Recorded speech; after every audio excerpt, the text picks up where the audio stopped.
تمہاری بادشاہی اس دن حق پر ہوگی جب تم نفس کی غلامی سے آزاد ہو جاؤ گے۔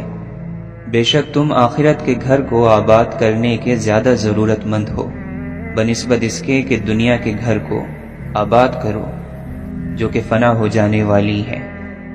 بے شک خرید و فروخت میں سب سے زیادہ نقصان میں رہنے والا اور کوشش میں سب سے زیادہ نا امید شخص وہ ہے جس نے اپنی امیدوں کو پورا کرنے کے چکر میں اپنے بدن کو گھلا دیا اور تقدیر نے اسے اس کے ارادے کے مطابق مدد نہ کی تو وہ دنیا میں حسرت کے ساتھ گیا اور آخرت میں شدید نقصان سے دوچار ہو گیا۔ بندوں کا بندوں پر ظلم نہیں بخشا جائے گا۔ عقل مند جب خاموش رہتا ہے تو فکر کرتا ہے، جب بولتا ہے تو ذکر کرتا ہے، اور جب دیکھتا ہے تو عبرت حاصل کرتا ہے۔ نقصان سے سیکھ لیا جائے تو نقصان نہیں رہتا بلکہ فائدہ بن جاتا ہے۔ آدمی کی سوچ اس کی عقل کا ترازو ہے اور اس کے کام اس کی اصلیت کے نشان ہیں۔ دنیا سانپ کی مانند ہے کہ بدن پر ہاتھ لگاؤ تو نرم اور ملائم، مگر اس کے اندر ایسا زہر بھرا ہے جو جان سے مار ڈالتا ہے۔ آدمی میں یہ 5 چیزیں بڑی بری ہیں: علماء میں بدکاری، حکماء میں لالچ، دولت مندوں میں کنجوسی، عورتوں میں بے شرمی اور بوڑھوں میں زنا کی عادت۔ ایمان کیا ہے؟ خدا کی مرضی کو اپنی مرضی بنانا۔ تنہائی عبادت گزاروں کے لیے آرام اور سکون کی وجہ ہوتی ہے۔ جہالت ہمیشہ اندھی ہوتی ہے۔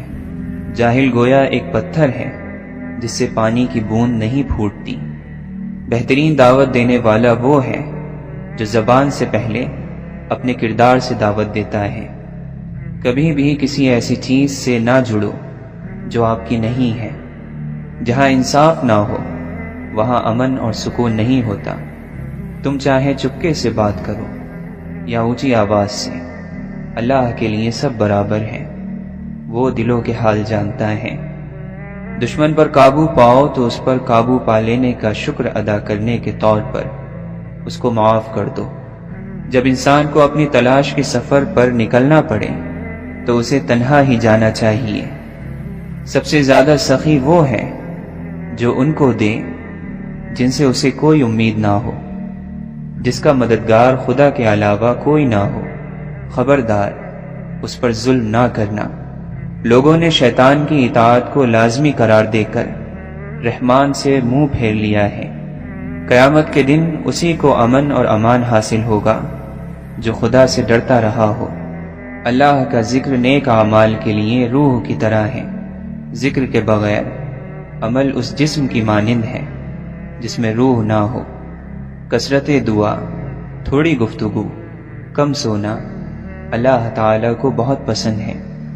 جو کوئی بھی ارادہ کرے اس کے لیے توبہ کا دروازہ کھلا ہے، بس تم خلوص کے ساتھ توبہ کرو۔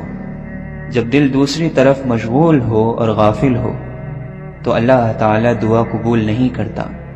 اپنی آرزوؤں کو لمبا نہ ہونے دو ورنہ تمہارے دل پتھر بن جائیں گے۔